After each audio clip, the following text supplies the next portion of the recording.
या कथित सुशासन की सरकार को इस चुनाव से पहले एक सीधा संदेश देते हैं, पटना में एक महाजुटान करिए। आवाज को हम दबने नहीं देंगे। जितना कमीशन और घुसखोरी है, और पूरे बिहार के शिक्षकों से हम आह्वान करते हैं, मीडिया के साथी लोग हैं, पूरे बिहार के शिक्षकों से आह्वान करते हैं। कहते तो हैं आपकी फलना घूस मांगता है, साक्ष्य देने के लिए कहते हैं तो आप साक्ष्य नहीं देते, लिख कर देने के लिए कहते हैं तो आप लिख के नहीं देते।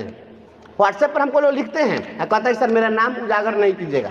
तो भाई कंप्लेन आप नहीं कीजिएगा तो हम क्या कर देंगे? उसमें कुछ ऑडियो वीडियो बनाइए, और ऑडियो वीडियो बना करके कुछ आप दीजिए, व्यवस्था बनाइए, और जिनको अगर कोई घूस देना है, अगर कोई मांग रहा है, तो विजिलेंस से पकड़वाने की में अगर आपको लगता है कि हमको दिक्कत है, तो जो भी कर्मचारी, जो भी पदाधिकारी घूस मांगता है उसका ऑडियो वीडियो कुछ बना करके लाइए, तय करिए, हमको बुलाइए, हम पैसा देते हैं, उसका पहले वीडियो बना लेंगे, उसका नंबर सीरियल नोट कर लेंगे, पैसा दीजिएगा, उसी जगह पकड़ कर जूता से पीटेंगे उस पदाधिकारी और कर्मचारी को जो घूस मांगता है। मैं पूरे होशोहवास में बोल रहा हूँ या संसदीय सदन में बोल रहा हूँ, लेकिन उसका पूरा बिहार बिना पैसा का एक काम नहीं होता किसी कार्यालय में, नीचे से ऊपर तक पूरा भ्रष्ट है। समरसिबल कराया, सब में से पैसा, पानी निकला कि नहीं निकला, पैसा बहुत निकल गया उसमें से। समरसिबल कराया गया था पानी के लिए, उसमें पैसा निकालने के लिए। बेंच डेस्क स्कूल में पहुंचाएगा, उसकी हालत आप देख ही रहे हैं। एगो बेतिया के डीओ का आपने देखा है, घर से बरामद कितना पैसा हुआ है, तो देख रहे ना, करोड़ों करोड़, तो करोड़ों करोड़ रुपया निकले, कहाँ से पैसा आ रहा है? धारा के लग रहा होगा कि हमने बहुत बड़ा कीर्तिमान बना दिया। मैं इसको कीर्तिमान नहीं समझता। मुझे प्रथम वरीयता का कितना नहीं डरती है। एक बात समझ लीजिए, आंदोलन से सरकार नहीं डरती है। लोकतंत्र की जब अवधारणा बनी होगी तो लोग सोचे होंगे कि लोक लाज से लोकतंत्र चलेगा। यहाँ पर तो सब बेशर्म बैठा हुआ है, वहां क्या लोकतंत्र चलेगा? बेशर्मों की हुकूमत है। जहां पर बहन बेटियां असुरक्षित है, अगर पूर्णिया में कोई बहन बेटी, अगर उसके हाथों में और पैरों को रस्सियों से बांध दिया जाता है और पिलर में बांध दिया जाता है, अगर कहीं भी बहन बेटी, अगर उसकी आबरू लूट रही है, उसका वस्त्र हरण हो रहा है, तो सत्ता के सिंहासन पर जो बैठा हुआ व्यक्ति है वह धृतराष्ट्र होगा। धृतराष्ट्र वास्तविक है या काल्पनिक मैं नहीं जानता हूं, लेकिन धृतराष्ट्र का अर्थ होता है धृतराष्ट्र, जो राष्ट्र को धारण करे उसको धृतराष्ट्र कहते हैं। और जो आंख से अंधा राजा होगा, धृतराष्ट्र अगर अंधा होगा तो उसके सामने द्रौपदी का चीरहरण होता रहेगा। राज्य का मुखिया आंख से अंधा बना हुआ है। मैं इसलिए कहता हूं कि सरकार बेशर्मों की सरकार है, जहां पर एक शिक्षिका का हाथ पैर बांध दिया जाता है इसी राज्य के अंदर। जो हो रहा है आप सामने देख रहे हैं क्या हो रहा है। आपको लड़ाई लड़नी पड़ेगी, और लड़ाई होगी, अब आंदोलन नहीं होगा। अब बिहार के शिक्षक अपने जमीर को जगाइए और जाति पाति से बाहर निकलिए। बहुत जाति अब गुटियागिरी की है, जाति के आधार पर संगठन चलाए, और उससे बाहर निकल जाइए। और जिस दिन से बाहर निकल गए, हम 6 लाख लोग हैं। किसी भी पंचायत में हमारी संख्या 65 से कम नहीं है। किसी पंचायत में हम 150 लोग हैं। 150 पढ़े लिखे लोग किसी भी पार्टी में एक पंचायत में नहीं मिल सकते हैं। हम चाहें तो जो चाहे वही कर सकते हैं, लेकिन चुनाव जब आता है तो जाति का कीड़ा बड़ा तेजी से काटने लगता है। इससे उबरिए। 2025 का चुनाव है। अगर यहाँ पर मंच पर बैठी हुई एक बहन कहती है कि हम सेवानिवृत्त हो गए, हमको कुछ नहीं मिला, तो आप इस चीज को समझिए, सेवानिवृत्ति सबकी होनी है, सभी लोग रिटायर होंगे, और ऐसे ही रिटायर होना पड़ेगा। कोई जाति का नेता आपको कोई मदद करने नहीं आएगा। आइए, कथित सुशासन की सरकार को इस चुनाव से पहले एक सीधा संदेश देते हैं, पटना में एक महाजुटान करिए। 5 लाख शिक्षकों को एक दिन पटना में जुटाइए। अब आंदोलन नहीं करना है, गर्दनी बाग नहीं जाना है, गांधी मैदान में जाना है, और ताकत दिखाना है कि हम 5 लाख लोग, 6 लाख लोग खड़ा हो गए हैं तुम्हारे खिलाफ। या तो तुम हमारी मांगों को पूरा करो, और नहीं तो 2025 में तुम्हारे विदाई की पटकथा हम लिखेंगे। तैयारी करिए इसके लिए, और सेवा निरंतरता इस सरकार को देनी होगी। नाम बदलने से क्या होगा? शिक्षा में नियोजित शिक्षक, अविशिष्ट शिक्षक, उत्कृष्ट शिक्षक, निकृष्ट शिक्षक, भांति भांति के शिक्षक, रंगारंग बिरंगारंग शिक्षक, ये क्या हो रहा है, एक स्कूल में आप भांति भांति का शिक्षक लाइएगा, घर में सीनियरिटी के लिए लड़ाई है, मारामारी है। अब दिक्कत इस बात की, हम किसके पक्ष में बोले? हम कहेंगे कि नियोजित शिक्षक सीनियर तो नया जो बीपीएससी से आएगा कहेगा देखिए ये नियोजित शिक्षक के पक्ष में बोल रहे हैं। यहाँ तो आपस में सिर्फ फुटा हुआ है ना। बीपीएससी के लिए बोलिए तो नियोजित शिक्षक नाराज, क्योंकि हम लोग निजी हितों के लिए लड़ने लग जाते हैं। एक देश, एक शिक्षक, एक वेतनमान होना चाहिए, एक नाम होना चाहिए शिक्षक का। ये ये रंग बिरंग का शिक्षक नहीं होना चाहिए। इस देश के अंदर बहुरंगी शिक्षा व्यवस्था चल रही है, हम इसका भी प्रतिकार करते हैं। इस देश में एक बोर्ड, एक देश, एक सिलेबस, एक किताब, एक व्यवस्था, एक शिक्षक, एक विद्या। ध्वजवाहक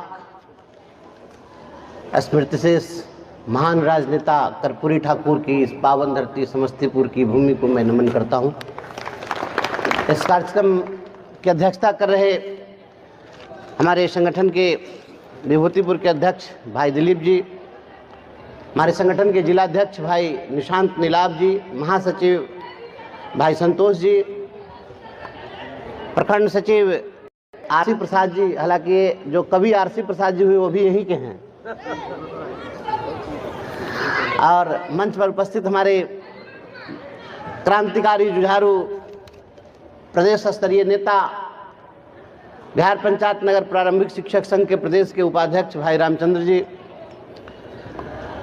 प्रखंड के उपाध्यक्ष यहाँ वैद्यनाथ जी, कोषाध्यक्ष मिन्नतुल्लाह जी, सुनील जी, महेश जी, रमेश जी, माध्यमिक शिक्षक संघ के सम्मानित आदरणीय नेता हम लोग के अभिभावक बालो यादव जी। अभी मैं आया तो बच्चियों ने स्वागत किया इतना बेहतरीन। विश्वविद्यालय के उत्कृष्ट मध्य विद्यालय बेलसंडी डी के प्रधानाध्यापक आदरणीय पंकज जी, सुकंठ गायक और हमारे संगीत शिक्षक निशांत जी, हमारे पुराने साथी भाई राजा राम महतो जी, रविंद्र कुमार सिंह जी, और जब मुझे लोग फ़ोन करते हैं तो कहते हैं कि एमएलसी साहब हैं, तो जब एमएलसी कहते हैं तो मैं असहज हो जाता हूँ। वास्तविकता है, मैं असहज हो जाता हूँ। विधान पार्षदी आना और जाना क्या होने को है इससे? मैं समझता हूँ इससे कोई मतलब नहीं है बहुत ज़्यादा कि विधान पार्षद हो गए। वह एक संवैधानिक व्यवस्था है जिसके तहत आपने चुनकर हमें भेजा है। पहले जो सड़कों पर मैं संघर्ष कर रहा था, सड़कों पर जो मैं बोल रहा था, बस आपकी आवाज़ केवल और केवल वही जो सड़कों पर थी वह सड़कों पर भी है और फिर सदन में भी आपको वही आवाज़ दिखेगी। बस इतना ही होना और कुछ नहीं। और रही बात आपके अधिकारों की लड़ाई, तो एक बात स्पष्ट जानिए, एक विधान पार्षद बना देने से आपकी सभी मांगें पूरी हो जाए एक विधान पार्षद के कारण, ऐसा नहीं है, यह नहीं हो सकता है। या गलतफहमी में मत रहिएगा। हम किसी व्यक्ति को बहुत आगाह करते हैं और साफ सुथरी बात करते हैं, एकदम बिल्कुल साफ रहिए। मैं विधान पार्षद हूं और मैं कुछ बोल दूंगा वहां हो जाएगा, ऐसा कुछ होने वाला नहीं है।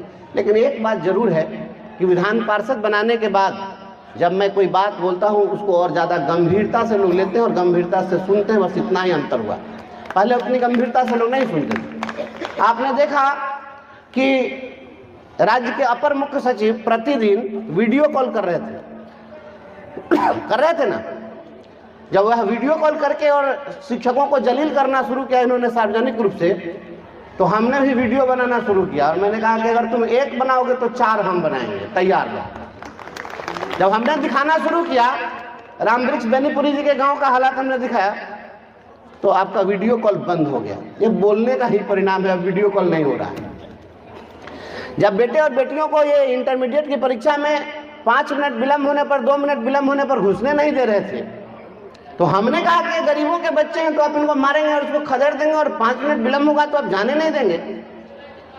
और जब आपका यूपी वाला जो आएगा दुलरुआ बाल बच्चा, तो 3 घंटा ट्रेन का इंतजार करेंगे कि ट्रेन आ रहा है। तो बोले हैं ये लोग कि अप्रैल में इन लोग की हम परीक्षा ले लेंगे। ये बोलने का परिणाम है, ये आपको दिख रहा है और इस चीज को बताते भी रहना चाहिए, भूलना नहीं चाहिए।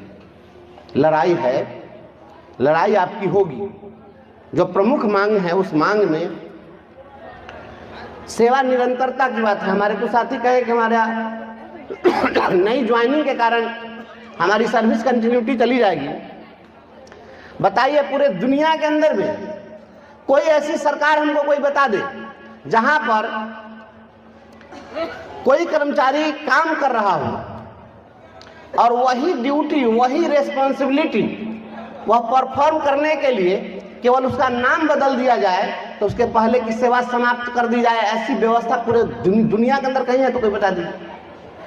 जैसे बिहार में मुख्यमंत्री इस्तीफा देकर फिर मुख्यमंत्री बनते हैं, यहाँ के विधायक लोगों का कार्यकाल खत्म हो जाता है तो फिर नए सिरे से विधायक बनते हैं, तो फिर नए सिरे से ये लोग शपथ लेते हैं। हालांकि बिहार में तो देखते हैं हमारे जो भी लोग हैं, क्या पूरे देश की यही व्यवस्था है? यही एक व्यवस्था है, संवैधानिक पद है, जहाँ पर लोग आकर के कसम खा खा के झूठ बोलते हैं।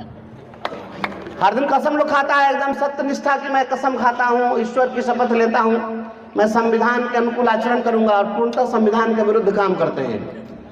कसम खा खा के झूठ बोलते हैं।